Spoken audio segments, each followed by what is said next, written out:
روشنی میں چلے، روشنی میں چلے۔ جی ناظرین، میں آپ کے میزبان سیری شروفن پروگرام کلام کی روشنی میں آپ کو خوش آمدید کہتی ہوں۔ جس طرح سے آپ جانتے ہیں، ہم مکاشفہ کی کتاب سے مکاشفاتی ادب کے متعلق سیکھ رہے ہیں۔ مکاشفہ کی کتاب جو کہ نبوت کی کتاب ہے اور ادب کے لحاظ سے یہ آخری کتاب ہے، ہم ان باتوں کو سیکھ رہے ہیں جن باتوں کا جلد ہونا ضرور ہے۔ آج بھی ہم اسی کتاب کے متعلق اور باتوں کو سیکھیں گے، جانیں گے اور ان باتوں سے استفادہ حاصل کریں گے۔ آج ایک بار پھر میرے ساتھ محترم عالی جناب پادری عزیز انور صاحب ہیں۔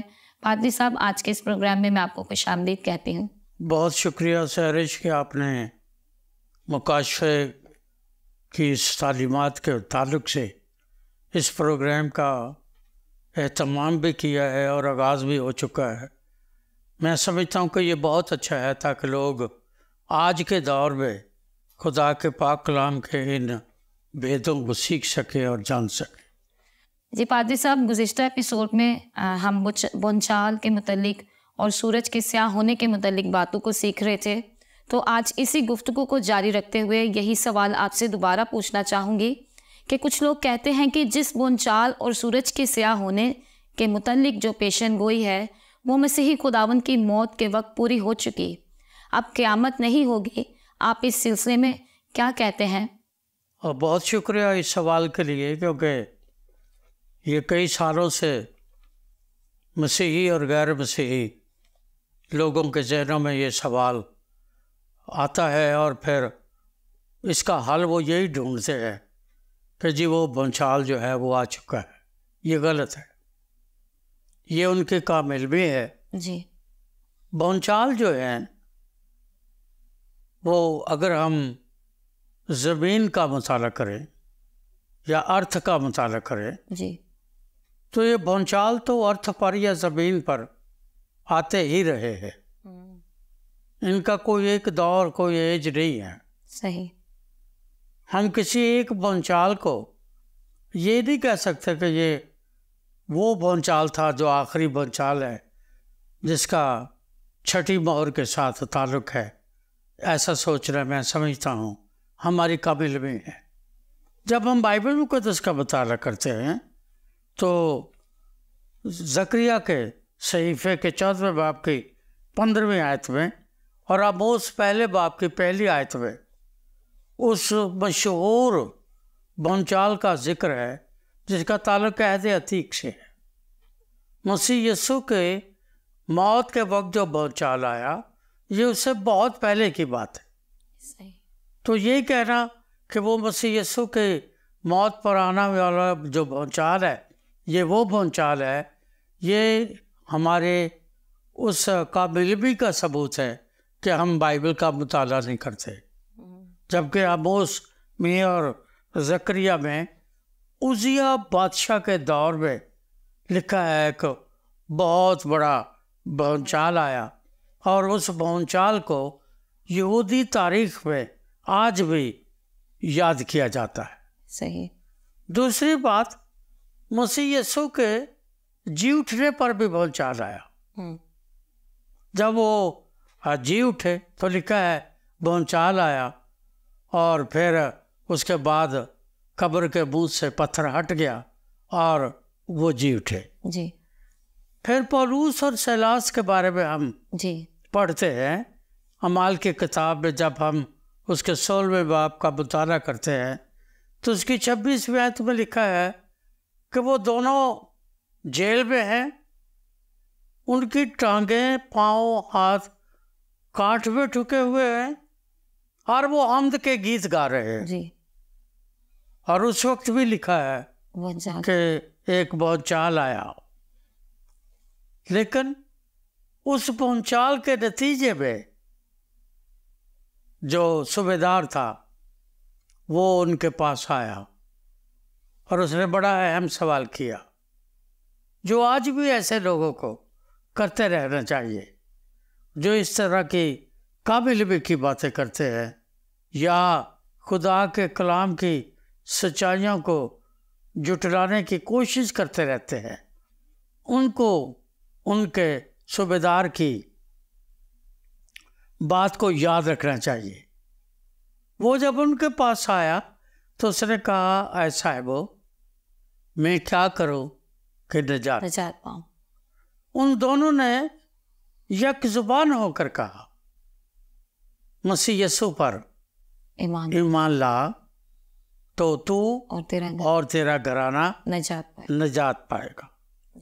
لیکن جب ہم اس بھونچال کے تعلق سے مکاشفہ کے اس نبوتی صحیفے کا مطالعہ کرتے ہیں تو مکاشفہ کی کتاب میں 3 بڑے بھونچالوں کا ذکر ہے جو مصیبت کے زمانے کے آخر میں آئیں گے۔ یہ لکھا ہے مکاشفہ 6 باب 12 آیت جس کو ابھی آپ نے پڑھا ہے، پھر 8واں باب 5ویں آیت میں اس بھونچال کا ذکر آئے گا، پھر 11ویں باب کی 13ویں آیت میں اس کا ذکر آئے گا۔ اور یہ تینوں جو بھونچال ہے یہ ہمیں بتاتے ہیں کہ مصیبت کا دور جو ہے وہ اس زمین پر شروع ہو چکا ہے یا ہونے والا ہے۔ لیکن جو سب سے بڑا بھونچال ہے وہ مکاشفہ کے 16ویں باب کی 18ویں آیت میں لکھا ہے کہ اس میں وہ بھونچال جو 16ویں باب میں ہے اس میں پہلی بات یہ لکھی ہے یہ جو دنیا ہے وہ خوفناک طریقے سے ہلاک ہو جائے گی۔ اس 16ویں باب کے اس بھونچال کا ذکر عہد عتیق میں بہت سارے حوالوں میں ہے تاکہ ہم ان حوالوں کو پڑھ سکتے ہیں۔ آموز کے صحیفے میں ہے، پھر یسایہ میں ہے، پھر یوئیل میں ہے، پھر متی کے انجیل میں مسیح یسوع نے بھی خود کہا ہے کہ ایسا وقت آئے گا۔ اور یہ لکھا ہے دوسری بات جو آپ نے پوچھی تھی کہ سورج جو ہے وہ تاریک ہو جائے گا، چاند خون بن جائے گا، یہ سرخ ہو جائے گا۔ لیکن اس شروع میں نے بتایا کہ یہ جو سب سے بڑے بھونچال کا ذکر 6 مہر میں ہمیں ملتا ہے، وہ جب بھونچال آئے گا تو اس کے لیے لفظ بڑا استعمال کیا گیا ہے، بڑا، چھوٹا لفظ استعمال نہیں کیا گیا کہ ایک بڑا بھونچال آئے گا۔ اس کا مطلب یہ ہے کہ اس بھونچال کے بعد جتنی بھی تبدیلیاں زمین اور آسمان پر ہوں گی جن کو مکاشفہ کے صحیفے میں درج کیا گیا ہے، اس کا مطلب یہ ہے کہ وہ بڑا بھونچال اس کا آغاز ہے۔ صحیح۔ اس بھونچال کے نتیجے میں یہ ہوگا۔ یہ تبدیلیاں کیا ہے؟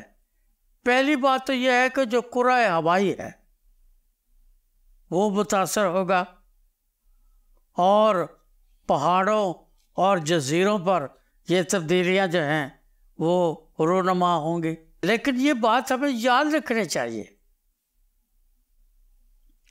کہ یہ بالکل فطری سی بات ہے کہ جب ایک بڑا بھونچال آئے گا تو پھر زمین کی گرد اور آتش فشاں کی راکھ وہ آسمان پر چڑھ جائے گی۔ یہ تو ہم ہر بھونچال کے بعد سنتے ہیں کہ فلاں ملک میں بھونچال آیا ہے، فلاں شہر میں زلزلہ آیا ہے، اور وہاں کی جو فضا ہے اس فضا میں گرد اور دھواں اور کوہر جو ہے وہ چھا گیا۔ جب یہ بڑا بھونچال آئے گا تو پھر میں سمجھتا ہوں کہ اس زلزلے سے جو مٹی ہے، جو گرد ہے، وہ آسمان کی طرف چڑھ جائے گی، اور دھواں اور راکھ یہ ساری چیزیں، ملبے کے بادل، بہت ساری بلڈنگز گر پڑیں گی، بہت ساری جگہیں تباہ برباد ہو جائیں گی۔ آج اتنے 100 سٹوریز کی بلڈنگز ہیں، جب بڑا بھونچال آئے گا یہ گریں گی تو پھر ان کا دھواں اور راکھ جو ہے اور ملبے کے جو بادل ہیں وہ آسمان پر پھیل جائیں گے۔ فرض کیا ہم یہ مان لیتے ہیں کہ وہ بھونچال نہیں آتا، فرض کیا، جی لیکن آپ کو یاد ہوگا کہ جب کویت اور عراق کی جنگ ہوئی تھی اور روس نے امریکہ کو دھمکی دی تھی کہ میں عراق کی مدد کے لیے اترنے والا ہوں، تو امریکہ نے یہ بات بڑے اعلان کے ساتھ کہی تھی ان کے وزیر دفاع نے کہ اگر ایسا ہوگا تو پھر ہم کیمیاوی ہتھیار یا نیوکلر ویپنز جو ہیں وہ استعمال کریں گے، صحیح، اور اگر ہم نیوکلر ویپنز جو ہیں وہ استعمال کریں گے تو اس وقت سٹیٹمنٹ یہ دی تھی کہ ہم 14 منٹس میں اس زمین کا 3/4 یعنی 75% جو زمین کا حصہ ہے وہ ہم راکھ اور خاک اور پانی کر دیں گے۔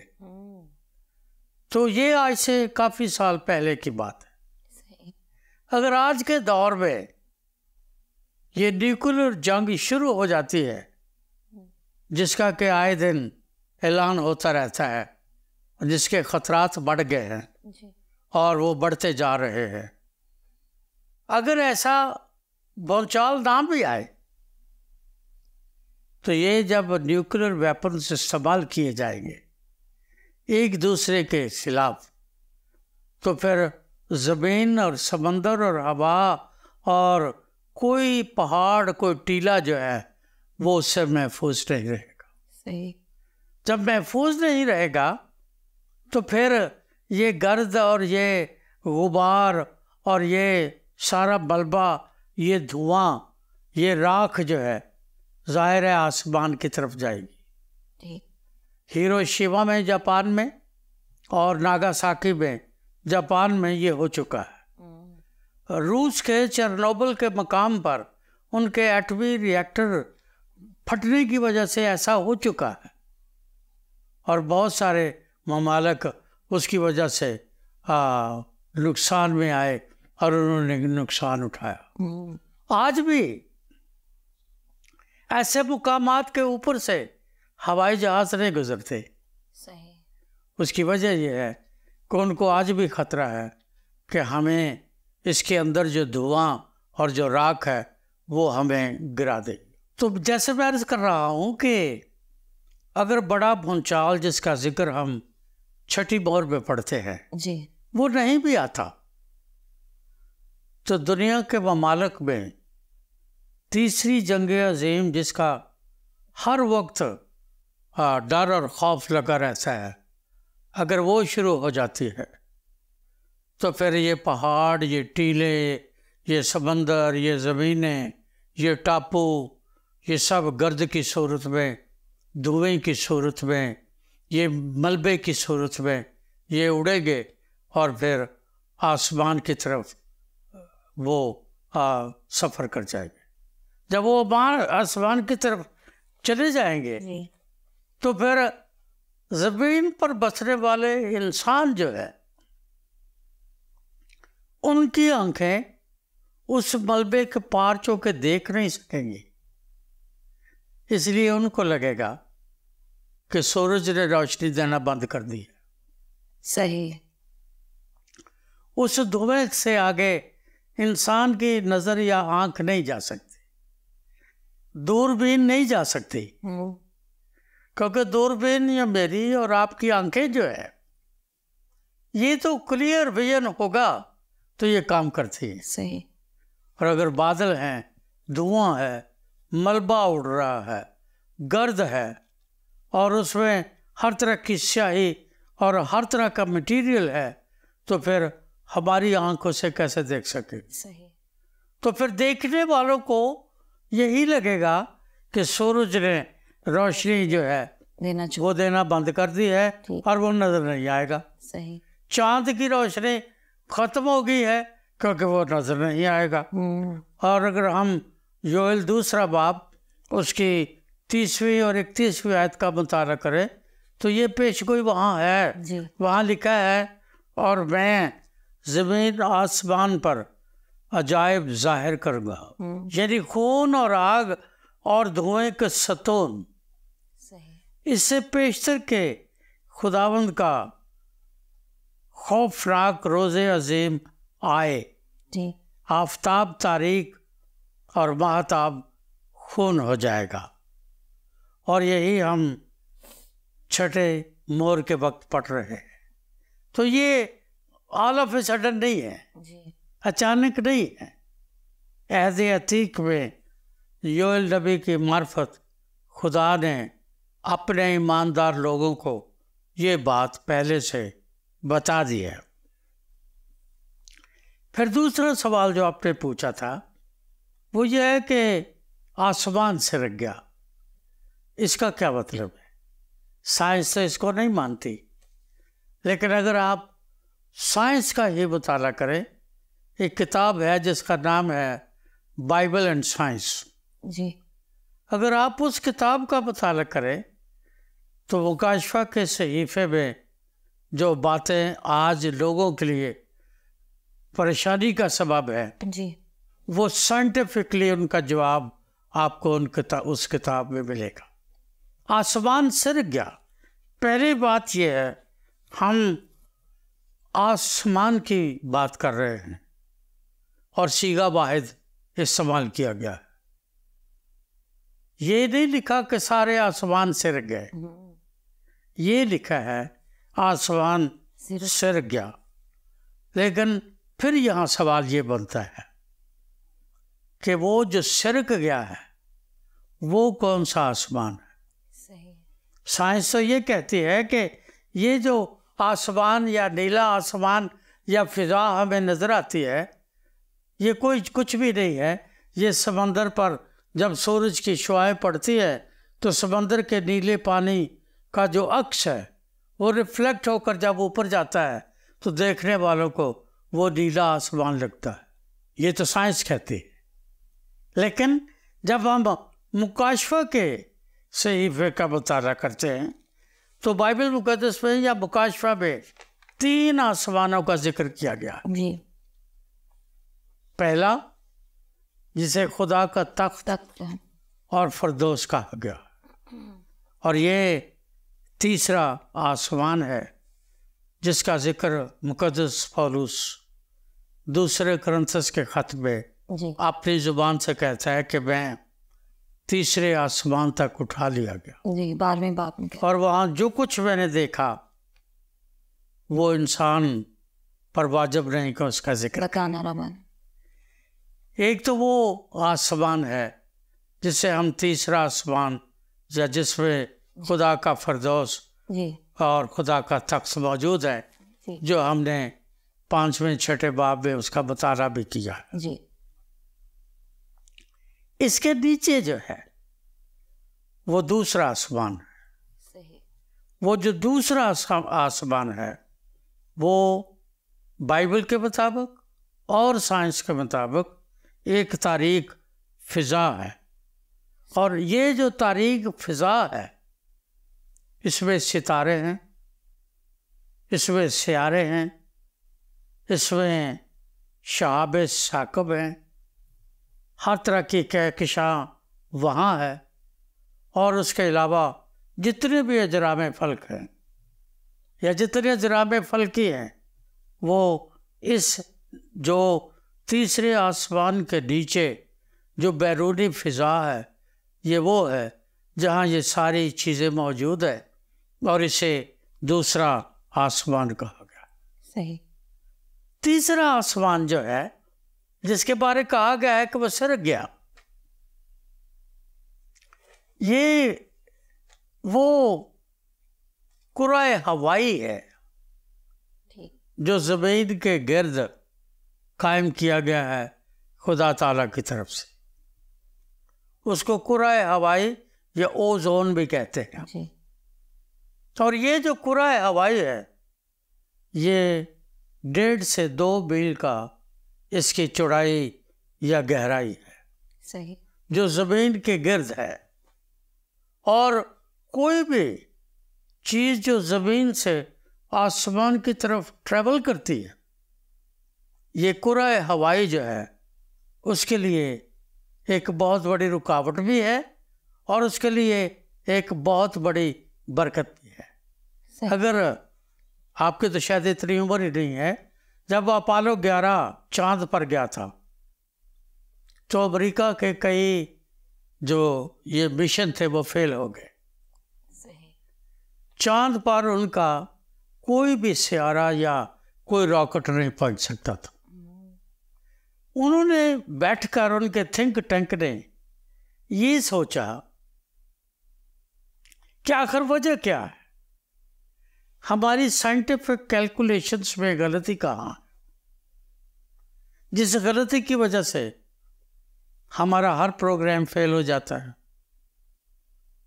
تو پھر انہوں نے خدا کے کلام یا بائبل مقدس کے جو جید علماء تھے اس دور کے، ان کو انہوں نے اکٹھا کیا، کیونکہ جتنی بھی کیلکولیشن سے بابل کے برج سے لے کر آدم سے لے کر وہ ساری کیلکولیشنز ان کے پاس تھی، اور اس کے حساب سے وہ جو راکٹ ہوتا تھا وہ اس اوزون کو چیر کر آسمان کی طرف بڑھتا تھا. لیکن ایک بات ان کے مطالعہ میں نہیں تھی.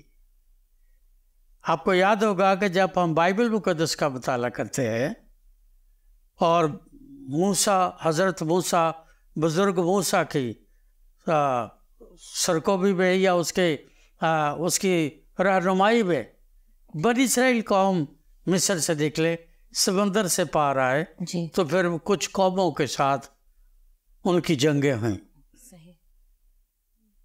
جس میں سے ایک جنگ کا ذکر ہے کہ جب تک موسیٰ کے ہاتھ کھڑے رہتے تھے اسرائیلی جنگ میں فاتح ہوتے تھے. امالیکیوں کے ساتھ جنگ ہو. جب اس کے بازو تھک جاتے تھے تو پھر وہ جو اسرائیلی تھے وہ جنگ میں شکست کھانا شروع کرتے تھے، ہارنے لگ جاتے. تو پھر اسرائیلی نوجوانوں نے یہ سوچا کہ بزرگ موسیٰ کے بازو کے نیچے ہم کھڑے ہو جائیں گے تاکہ یہ جو دن ہے ایک تو وہ نہ ڈھلے، 24 گھنٹوں سے زیادہ وہ دن بڑا ہو گیا، دوسرا اس جنگ کا نتیجہ ہمارے حق میں ہو جائے. اور انہوں نے ایسا ہی کیا. جی. ان سائنسدانوں نے اپولو 11 کو آسمان پر بھیجنے سے پہلے غلطی یہ کرتے تھے کہ کچھ وقت 24 گھنٹوں سے بڑھ کر جو اس کی بازو پھیلے رہے اور دن غروب نہیں ہوا، اس کو وہ کیلکولیٹ نہیں کرتے تھے. جب انہوں نے اس کا تخمینہ لگا لیا، پھر انہوں نے ان کی کیلکولیشن صحیح ہو گئی، تو پھر وہ اپولو 11 جو تھا وہ چاند پر پہنچا اور پہلا شخص نیل آرمسٹرانگ اس میں سے اترا. یہ وہ اوزون ہے. صحیح. اور یہ وہ اوزون ہے جو کہ جس کو عام زبان میں عام مذاہب میں لوگ تیسرا آسمان کہتے ہیں، اور مکاشفہ بھی اس کو تیسرا آسمان ہی کہتا ہے. لیکن جب ہم چھٹا باب اس کی 14ویں آیت پڑھتے ہیں تو یہ جو تیسرا آسمان ہے زمین پر ہونے والے واقعات سے ہمیشہ یہ متاثر ہوتا ہے. اب نیوکلر جو فیکٹریز ہیں یا ویپنز ہیں ان کی تیاری کے ساتھ وہ دھواں سائنسدان ہی بتا رہے ہیں کہ وہ دھواں جو آسمان کی طرف جا رہا ہے اس سے اوزون میں کریکس آ گئے. صحیح. اور کریکس آنے کی وجہ سے سورج کی کرنیں زمین پر جلدی آ رہے ہیں، اس لیے دنیا کا موسم ہر سال، ہر روز، ہر مہینے بدل رہا ہے. تو یہ ہے وہ کہ وہ آسمان سر گیا. آسمان جہاں خدا کا تخت ہے وہ، اور جہاں اجرام فلک ہے وہ وہی کے وہی ہیں. یہ تیسرا آسمان وہ اوزون ہے یا وہ کرۂ ہوائی ہے جو زلزلے کی وجہ سے متاثر ہوا اور آج بھی ہو رہا ہے، اور اس میں کریکس بڑھ رہے ہیں. اور انسان اور سائنسدان اس بات پر متفق ہے کہ اس وقت زمین پر ہونے والی تبدیلیوں کی وجہ